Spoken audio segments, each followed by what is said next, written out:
Bonjour et bienvenue sur Tesson Driving, je suis retrouvé aujourd'hui pour une nouvelle vidéo. L'année 2015 a été marquée par le grand retour d'Alfa sur le saignement des berlines Premium.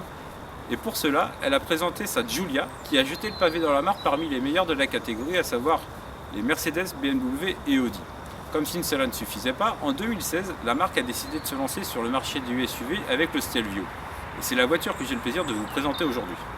Alors le Stelvio, c'est quand même un véhicule assez imposant, c'est un beau bébé. On a affaire à un véhicule qui mesure 4,68 m de long pour 1,90 m de large et 1,67 m de haut. Comme vous pouvez le constater, on a un joli trailing, c'est joliment dessiné, c'est assez tendu.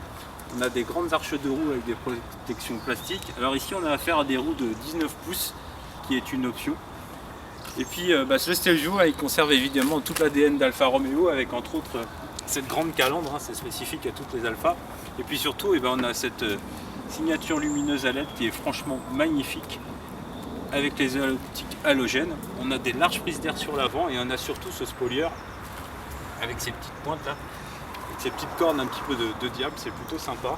Il a vraiment très belle allure. Alors à l'arrière, même constat, le Stelvio il est franchement joli, il est trapu, il est costaud, il est très sympathique. Et puis surtout on a ces feux qui sont joliment dessinés avec cette signature lumineuse à LED qu'on retrouve, qui nous parcourt par tout le feu comme vous pouvez le constater. Et puis on a ce spoiler arrière qui est doté de 2 cannelures d'échappement spécifique à notre version, avec un sapot central couleur aluminium. Ça donne du style, ça l'assoit, c'est très sympathique. Alfa Romeo nous habitue toujours à des beaux modèles, et là c'est encore le cas. Et on ne s'en lassera pas. Alors comme vous pouvez le constater, la neige s'invite durant l'essai. Alors ce qu'on va faire, c'est qu'on va aller découvrir l'habitacle du Stelvio, qui comme à l'accoutumée chez Alfa est franchement magnifique. Alors vous pouvez le constater ici, on a un cuir plein fer couleur Havane avec des sièges joliment dessinés qui sont électriques et chauffants. Ici on a le sigle Alfa Romeo qui est gravé dans la tue-tête, qui est très confortable à ce sujet-là. On trouve facilement sa position de conduite, c'est vraiment très sympathique. Et puis surtout on a cette finition noyée, on peut avoir du chêne foncé, qui est très sympa, qui a un côté néo-rétro et qui rappelle les Alfa des années 70-80. Ici vous avez les commandes pour les vitres, les rétroviseurs, l'ouverture du coffre à distance. La sono est signée Harman Kardon, c'est une option, elle développe 900 watts avec un boomer dans le coffre, ça marche plutôt pas mal. Non, une belle finition, c'est très agréable. On a un pédalier aluminium avec un repose-pied. Et puis le néo-rétro, on le retrouve aussi sur la planche de bord, qui est effectivement très tendue à ce niveau-là, mais après, qui comporte les deux bosselages spécifiques aux Alfa dans les années 70-80 et qui recouvre les deux compteurs. C'est très sympa, c'est très lisible, c'est très agréable.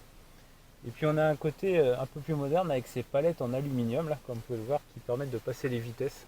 Elles sont joliment intégrées, c'est très agréable à manipuler. Et puis il y a le volant. Alors le volant, moi je l'adore, parce qu'il rappelle aussi les Alfa, les anciennes. La jante est très fine, il est chauffant, c'est très agréable, on ne s'en lasse pas. Ici, on a le bouton Start-Stop pour démarrer le moteur, faire la mise à feu des 280 chevaux. Et sur le côté, là on a le régulateur de vitesse avec le système adaptatif. Alors il n'est pas déconnectable, c'est un peu dommage. Et puis à droite on a les commandes pour la radio, le téléphone. Un intérieur très agréable. Ici on a les commandes de chauffage, c'est plutôt sympathique, c'est fin, c'est raffiné. Le bois est franchement splendide, la largeur de la console est très appréciable. Ici on a la commande pour le DNA qui permet de choisir entre les différents modes de conduite. Alors là on est en mode normal, là on va passer en mode sport. Donc ça joue sur les paramètres moteur, transmission et sonorité. Et là on a le mode tout temps qui permet de travailler avec les 4 roues motrices. Ici on a les commandes pour le volume de la radio, changer les stations. On a le frein à main électrique ici. Et puis surtout, on a des rangements. Ici, on a un vide-poche central avec prise auxiliaire, prise USB, réfrigéré. Puis surtout, on a ce détail, c'est tout bête, mais vous voyez, quand vous le lâchez, il redescend tout doucement. Ça claque pas, c'est fort agréable. Certains devraient s'en inspirer. Et puis on a un petit rangement pour les gobelets au centre. Vraiment très bel intérieur. Alors en revanche, il y a quelques petits soucis. Si la qualité perçue a été franchement améliorée, Il reste quand même quelques petits soucis. Vous voyez ici ce plastique, et ben ce bois, pardon, on aurait aimé qu'il soit un petit peu plus rigide. Et puis surtout au niveau de la console centrale, là vous voyez, ça c'est un petit peu trop souple, c'est un peu dommage. Et puis le plastique manque un peu de qualité. Pour le reste, bah, c'est très bien. On a des vides-poches avec de la moquette à l'intérieur. Alors ça c'est très bien, hein. Ça permet de ne pas avoir de bruit, pardon. Et puis on a le toit, hein, qui est panoramique avec un rideau. Alors je vais l'ouvrir malgré qu'il neige, voilà, hop. Fort appréciable quand il fait beau. Alors là, évidemment, on a plusieurs positions. En revanche, il y a un petit bémol sur cette voiture, c'est qu'il y a un manque de place au niveau des jambes arrière. C'est un peu dommage. Alors au niveau de la largeur au coude, hein, c'est très bien, 5 adultes peuvent voyager tranquillement, mais au niveau des jambes, c'est un petit peu serré, malheureusement. Mais au-delà de ça, pas trop de quoi se plaindre, hein. Franchement, on peut voyager tranquillement à 5. On a des ranges gobelets à l'arrière. Non, c'est joliment fait. Et surtout aussi, hein, j'ai un ami qui me faisait constater que l'accès aux places arrière, et ben là c'est plat. Et ça, on ne l'a pas sur toutes les voitures, et du coup ça facilite l'accès pour les passagers. Et entre autres, les personnes qui ont un certain âge, quand elles doivent s'installer, ben c'est bien appréciable. Alors ce qu'on va faire, c'est qu'on va aller s'intéresser au volume du coffre. Alors comme vous pouvez le constater, on a un hayon à assistance électrique, qui est bien sympathique, hein. Alors attention toutefois, parce que quand on est dans des souterrains où le niveau de plafond est limité à 2 mètres, comme c'est le cas maintenant un petit peu partout, et ben ça cogne, j'en ai fait l'expérience, ça agace un petit peu, c'est pas très agréable à vivre.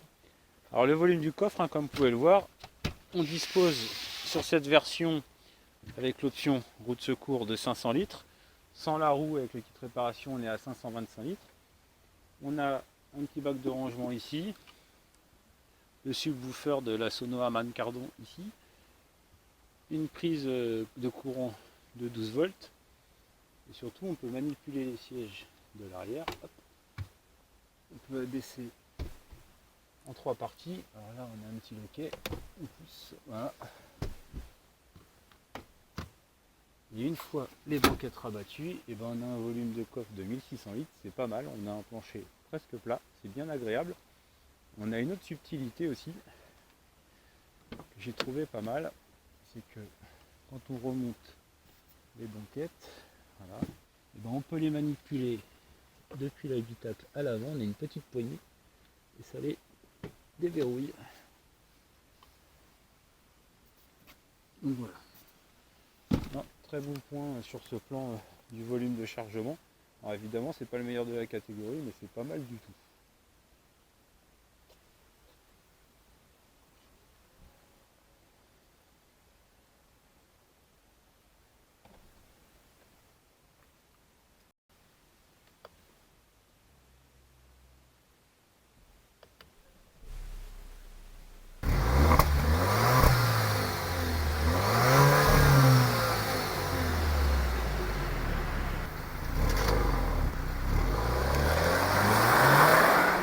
Voilà, ça y est, on est au volant de ce Stelvio 2 litres turbo 280 chevaux, boîte automatique à 8 rapports. Alors la première constatation, hein, c'est quand même le confort, hein. Franchement la voiture est très agréable, elle filtre pratiquement toutes les inégalités de la route, on ressent vraiment rien, il n'y a pas de trépidation désagréable, hein, contrairement à ce qu'on a pu entendre. Et puis en plus là, comme vous pouvez le constater, il neige beaucoup, la route est blanche, et là on est bien content d'avoir une transmission Q4 qui permet d'activer le train avant quand les pertes de motricité se font sentir, hein, parce que le Stelvio, comme je le disais tout à l'heure, c'est une propulsion à la base, et dès qu'on a une perte de motricité sur le train arrière, la puissance est renvoyée sur le train avant, et une répartition de 50-50, et c'est bien agréable. Je voulais dire que le Stelvio, c'est un bon compagnon de route, hein, on prend beaucoup de plaisir à son volant. Déjà d'une part on a un ensemble moteur-boîte qui est plutôt sympathique, hein. La boîte elle est réactive, hein. Dans le mode dynamique elle est même brutale. Le moteur, il y a de la puissance, il y a du couple, il est disponible. Les performances sont plutôt intéressantes, hein. Le 0 à 100 il est signé en 5 secondes 7, hein. C'est pas mal du tout pour une vitesse maxi de 230 km/h. Alors ces chiffres on les obtient pourquoi? Parce qu'on a un poids qui est quand même limité, hein. Le Stelvio il pèse 1 tonne 660 avec ce moteur. Alors vous allez me dire c'est lourd, mais non, c'est pas très lourd parce que on est plus proche des 1 tonne 8 en général. Et ça, on l'obtient grâce à l'utilisation de l'aluminium sur les ouvrants, entre autres le capot, les portières, le hayon, mais aussi les ailes et quelques éléments de structure. Donc évidemment, ça, on est bien content et ça se ressent au niveau de la dynamique sur le châssis. Après, au-delà de ça, 280 chevaux, certes, mais une consommation mesurée. Hein. Durant l'essai, on a consommé à peu près entre 11 et 12 litres. C'est pas énorme, hein. Il faut savoir qu'on a fait beaucoup d'autoroutes, de petites routes. On a fait des tests d'accélération, on a fait des relances pour vraiment se rendre compte du potentiel du moteur. Non, vraiment, il est plutôt sobre et on ne va pas s'en plaindre. Le petit bémol à émettre, ce serait son manque de freinage. Hein. On n'a vraiment pas de mordant. Alors, est-ce que c'est lié à cette version d'essai qui a été extrêmement sollicitée sur les essais presse? Je ne sais pas. C'est vrai que ça manque cruellement de mordant. Donc voilà, après ce petit interlude neigeux qui visiblement n'est pas décidé de se terminer, je voulais dire que le Stelvio, c'est quand même un véhicule qui est franchement confortable, très agréable. On prend beaucoup de plaisir à son volant. Le moteur dans cette version 280 chevaux, il est vraiment très agréable. On a un ensemble moteur-boîte exceptionnel. Au niveau de la transmission, moi j'aime beaucoup parce que ce principe de propulsion plus que intégrale totale, c'est génial. J'aurais aimé la tester sur circuit, malheureusement ce ne sera pas le cas. Mais là j'en fais appel à Alfa Romeo qui, je l'espère, me fera tester la version Quadrifoglio avec ses 510 chevaux, où là je pourrais vraiment me rendre compte de toute la maîtrise du système. J'ai vraiment hâte. En tout cas, si vous souhaitez investir dans un SUV original qui change des classiques allemands, n'hésitez pas, le Stelvio il est fait pour vous et avec lui vous irez certainement très loin et très vite. A bientôt sur Test and Driving.